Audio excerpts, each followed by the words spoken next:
Assalamualaikum warahmatullahi wabarakatuh. Apa kabar sahabat muslim yang dirahmati Allah?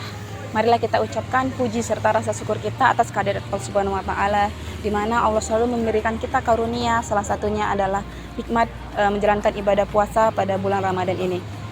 Salawat bertakaikan salam atas junjungan Nabi besar kita, Nabi besar Muhammad SAW. Semoga kita kelak mendapatkan syafaat di yaumil akhir. Amin amin ya rabbal alamin. Baiklah sahabat muslim yang dirahmati Allah, sama-sama kita ketahui bahwa bulan Ramadan ini adalah bulan yang sangat istimewa dan bulan yang agung, di mana pada bulan ini kebaikan kita itu akan dilipat gandakan. Nah misalnya nih kita bersedekah 1 butir beras. Nah 1 butir beras tersebut nantinya dia akan bercabang menjadi 7. Nah masing-masing cabang tersebut nanti dia akan menghasilkan 100 butir. Nah jadi dapat kita alokasikan dari contoh tersebut bahwa satu kebaikan itu bisa dikali dengan 700 kebaikan. Nah saya pernah dengar pepatah mengatakan bahwa hari ini harus lebih baik daripada hari kemarin. Nah barang siapa yang hari ini lebih baik daripada kemarin, dia adalah orang yang beruntung. Nah barang siapa yang hari ini dan hari kemarin itu dia sama aja, nah dia adalah orang yang merugi. Nah kemudian barang siapa yang hari ini lebih buruk daripada hari kemarin, dia adalah salah satu orang yang celaka.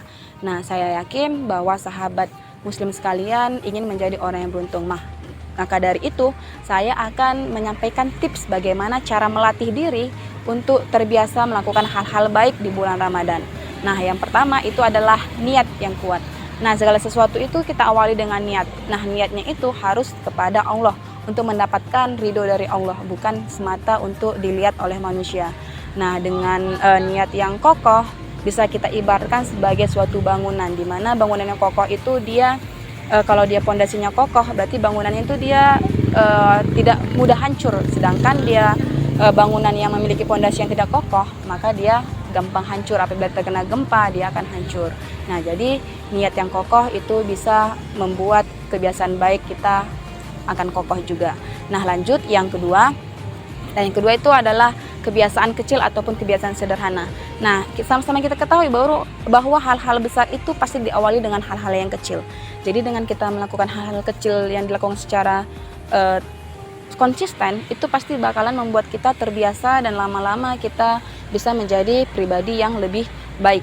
Nah kemudian yang ketiga, kita harus membuat target yang realistis. Kenapa saya katakan sini realistis? Karena kita nggak boleh membuat target itu yang terlalu muluk-muluk.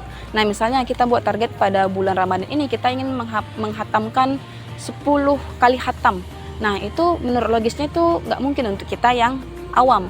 Untuk yang tahfiz mungkin bisalah dalam 1 bulan hatam sebanyak 10 kali. Tapi kan kita tidak mungkin karena kita jarang membaca Al-Quran.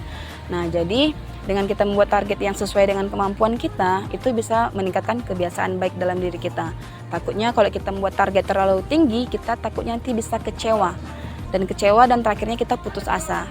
Oke lanjut, yang keempat itu adalah membuat rutinitas ataupun jadwal kehidupan kita sehari-hari. Jadi dengan kita membuat jadwal kita sehari-hari, kehidupan kita bisa menjadi konsisten, di mana jadwal kita itu kita alokasikan kapan kita beribadah, kapan kita berolahraga, kapan kita istirahat, kapan kita makan, itu semua kita atur sedemikian mungkin.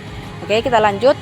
Selanjutnya itu adalah berteman dengan orang-orang yang positif, di mana apabila kita berteman dengan orang yang positif yang kita memiliki tujuan yang sama untuk mencapai suatu kebaikan, maka kita lebih semangat menjalankannya dan kita lebih termotivasi lagi. Oke, lanjut. Yang keenam itu adalah evaluasi. Jadi dengan cara mengevaluasi diri, kita dapat meningkatkan kualitas diri kita. Misalnya konsisten kita itu turun tiba-tiba. Nah kita disitu evaluasi apa yang kurang. Nah jadi dengan kita evaluasi kita bisa meningkatkan konsisten kita. Nah satu lagi, kalau misalnya kita ada kekurangan, kita jangan malu untuk bertanya kepada orang yang lebih paham mengenai kebaikan dalam di bulan Ramadan. Oke, lanjut yang terakhir itu adalah memberi reward kepada diri kita. Nah, jadi apabila kita mencapai suatu target, jadi kita harus memberi reward kepada diri kita. Kita harus menghargai diri kita. Dengan cara apa? Misalnya seperti kita traveling, jalan-jalan ke alam, melihat alam sekitar, kemudian ataupun kita dengan cara memberi asupan yang bergizi dalam tubuh kita. Nah, itu merupakan reward untuk kita. Nah, jadi itu sedikit tips mengenai melatih diri, melatih kebiasaan baik di bulan Ramadan, yang salah satunya tadi adalah niat yang kuat. Nah yang kedua itu adalah melakukan hal-hal kecil ataupun sederhana. Yang ketiga adalah membuat target yang yang sesuai dengan diri kita. Lanjut, yang keempat itu adalah membuat jadwal dan rutinitas kita. Yang kelima itu adalah berteman dengan orang yang positif. Yang keenam adalah mengevaluasi diri. Yang keenam, yang terakhir, yang ketujuh itu adalah memberi reward kepada diri kita. Nah, jadi sahabat muslim, itulah sedikit tips dari saya mengenai bagaimana ataupun berlatih kebiasaan baik di bulan Ramadan. Nah, tetap nikmati prosesnya, karena proses yang lelah akan menghasilkan hasil yang indah, dan kebiasaan baik yang ditunda akan menghasilkan kesengsaraan yang berlipat ganda.